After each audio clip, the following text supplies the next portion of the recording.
Sa mga katik vloggers, mga subscribers, bago sa kaluma, mga supporters, mga dumaan, dumalaw at bumisita sa channel, lahat ng mga viewers, secret viewers at silent viewers, magandang araw. So meron lang tayong konting tutorial dito, no? Meron kasi tayong isang viewer na si user-sf IYZ890HC. Ang kanyang katanungan doon kung papaano ba raw kabitan ng 12 volts yung ganitong klase. So sa unang tanong niya sa akin, medyo hindi ko ganong nag-gets.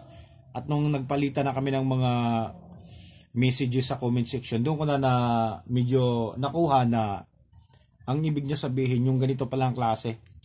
Ito, kung papaano natin siya kakabitan ng 12 volts na yung supply nito ay 5 volts lang. So napaka lang nito, napaka basic lang. So alam niyo naman dito sa channel natin, kahit na gaano ka basic yung tinatanong ng kahit na gaano kaliit, basta't may time tayo, meron tayong mga materials na magagamit, ginagawan po natin ng video yan. At kung hindi man makukuha doon masyado sa mga kasagutan natin doon sa comment section, lalo na kung yung mga nagtatanong ay baguhan pa lang, so ginagawan talaga natin ng video. Sinisikap natin na makapag-produce tayo ng mga materials. So dito, para sa user, ito na. Kung yung Bluetooth speaker mo ganito, gusto mo siya kabitan ng 12 volts na wala kang gagalawin dito. So nakatap pa rin yung battery dito.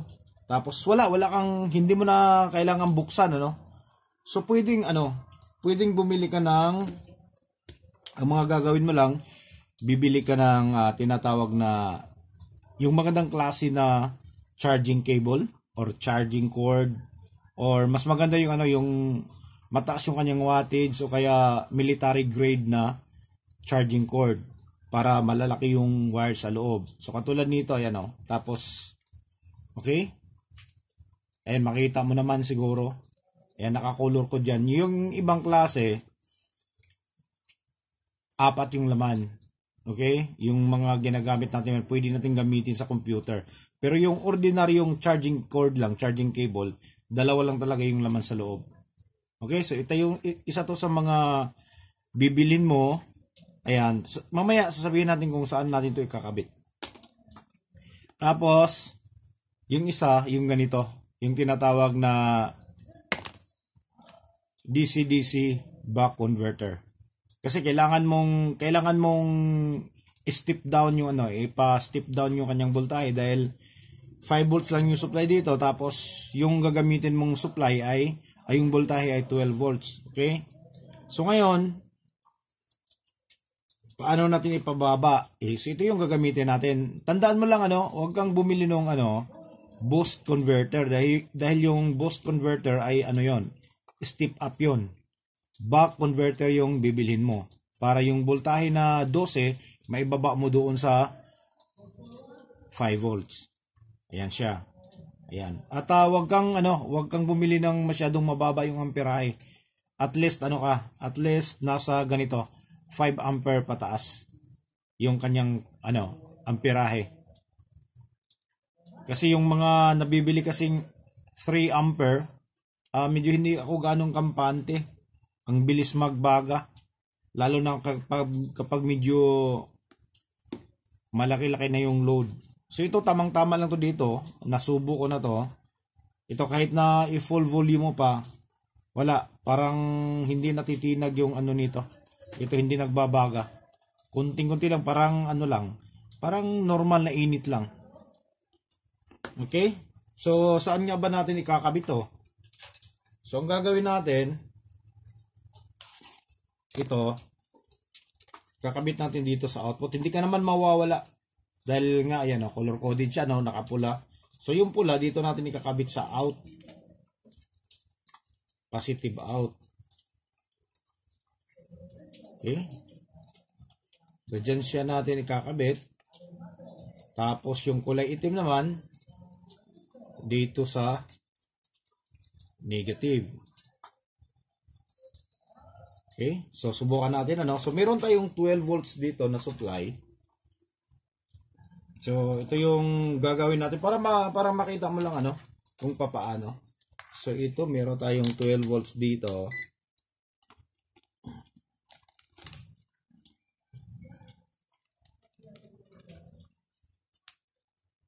So, yan, naka-12 tayo, no? Naka 12 volts tayo. Isaksak natin siya dito. Ayan. Kabit natin siya dito. Okay, yan siya, umilaw na, oh. Ayan. So, ngayon, bago natin siya ikabit dito, isusupply dito, tingnan muna natin kung ano yung kanyang output. Kung tama na ba siya.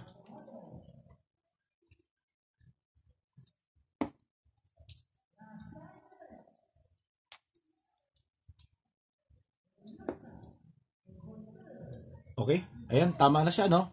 Naka 4.9, so ano na yan, automatic 5 volts. Tapos, ayan, kabit mo na lang dito. Ayan siya.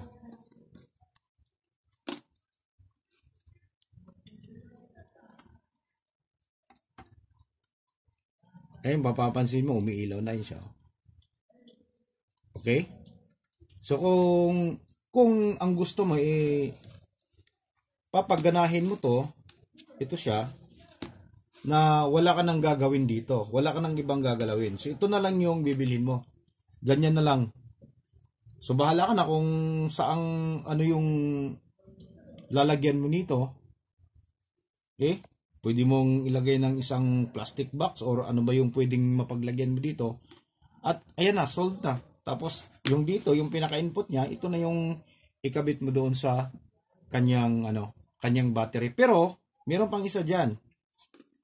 Huwag nating babaliwala yung dry cell battery, dahil nakalagay diyan 12 volts. Pero kapag naka full charge yan, umaabot yan ng 14 volts.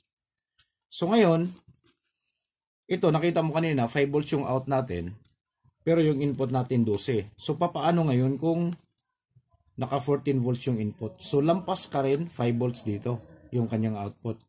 Kaya delikado. Baka umabot siya ng 6 volts, sisirain naman yung circuit natin. Kaya kapag payo ko sa mga gustong magkabit ng mga tinatawag na 12 volts na gumagamit ng mga ganito step down converter or buck converter, ang mas maganda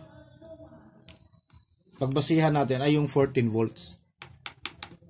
Kakabitan natin siya ng 14 volts dito, tapos i-adjust natin hanggang sa bumaba ng 5 volts. So walang problema kung kakabitan mo siya ng 12 volts kasi yung itong circuit naman ay gagana naman siya kahit na 3.5 volts lang.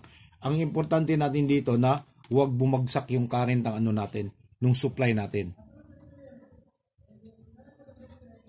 Okay? So yun yung pinaka-importante. At ngayon, kung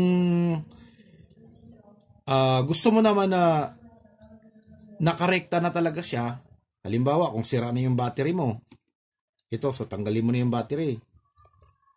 Ayan. So ang gagawin mo dito, simple lang, ganun ka na lang. Okay, ito palitan natin to,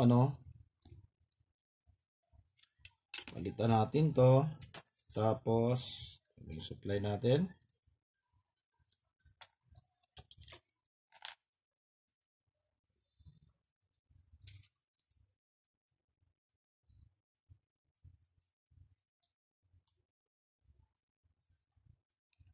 Okay, so nakabit na natin yung negative. Dito naman yung ating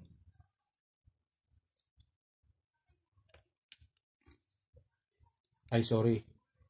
So tama pala yun. So ito dito. Ayan siya.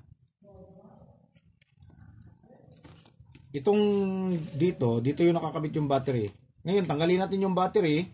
Tapos kabit natin to.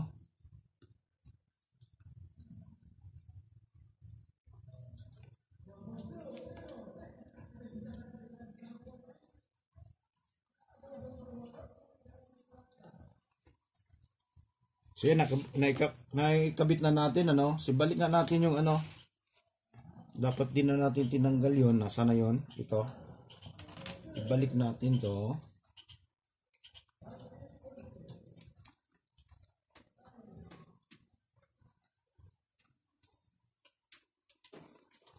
So pasensya na kayo sa background, ano, ayan na naman, umuulan na naman. So hindi na talaga nawawala yung ulan dito, araw-araw na lang.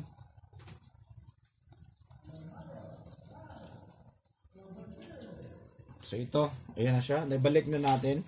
So saksak natin ulit, kunyari ano, kunyari nasa, ayan, may supply na tayo dito. Galing mismo sa battery. So yan, umila na. So ngayon, saksak natin siya dito. Dito natin siya direkta. So halimbawa lang kung hindi mo na talaga gagamitin yung ano, no? Yung ulitin ko, kung hindi mo na talaga gustong gamitin yung battery, o kaya patay na yung battery, kung gusto mo nakadirekta na talaga siya sa, nakapermanente sa 12, ayan. So dito mo, ibalik mo lang yung ano, dito mo itap sa may kabitan ng battery. Kasi itong battery na to, dito nakatap siya, ayan o, dito. So tinanggal lang natin yung terminal niya, tapos yung galing dito sa ating converter, kabit natin siya dito. Okay, ayan o, nakita mo. Ayan siya. Okay, pa-power natin. Ayan. Ayan, so ganoon lang siya kasimple, sir. Ano, i-follow mo lang yung ano, kung i-review mo na lang kung ano yung magiging gusto mo, kung nakarekta na ba talaga siya, permanente sa 12, o kaya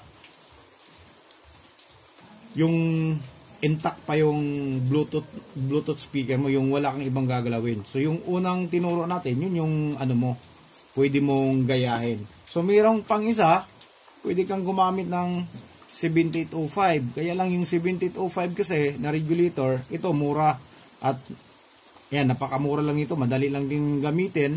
Hindi mo na kailangan ng kaha, kahit na shrinkable wire lang yung ilagay mo dito, tapos kapitan mo ng isang heatsink. Kaya lang, ang problema dito, 1 ampere lang kasi to. 1 ampere lang, tapos mabilis uminit.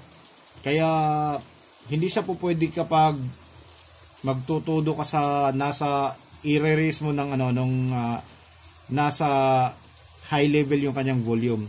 Maaring pupugak-pugak yung tunog at pwedeng sirain din to. Kasi 1 ampere lang yung current nito. Ayan. Kaya ang pinakamainam talaga, ito yung gamitin mo, yung nasa 5 ampere pataas na buck converter.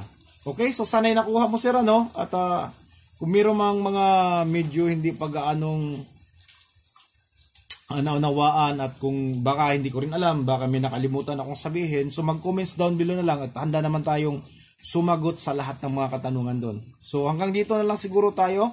Maraming salamat. God bless at bye-bye.